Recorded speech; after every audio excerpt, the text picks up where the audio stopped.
The family of a former Excel shooting victim won more than $2.5 million in a lawsuit filed by Nicolas Moon's family. He died from an opioid overdose after being prescribed medication from a Wichita psychiatrist. Anna Ald spoke with the family's attorney about the implications of this case.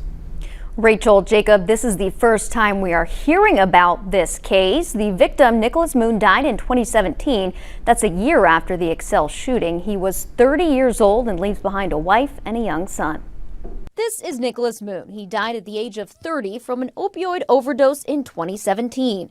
Just a year earlier, he was hurt in the Excel shooting. His attorney, Chris Schnieders, says due to post-traumatic stress disorder from the shooting, Moon started seeing Wichita psychiatrist Elsie Steelberg at Advocates for Behavioral Health. She was 83 at the time. Schnieders says she was writing aggressive prescriptions for opioids and benzodiazepines that turned out to be deadly for Moon, saying there was a relentless escalation of an aggressive regimen of opioids. You're seeing these combinations that are very dangerous, and more, there's fewer doctors that are willing to write them in these combinations for good reason. Through a trial, Moon's family won more than $2.5 million.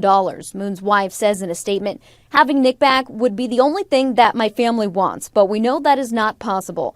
This case has given us some closure and a measure of justice from these sad events. Nick will always live on in our hearts." Schnieders says he hopes this case will now be an example for others as we sit in the middle of an opioid crisis. So my hope is that cases like this, incidents like this, will serve as a learning tool to say, let's not write prescriptions in this method. Let's try to maximize the non-opioid aspects of therapies.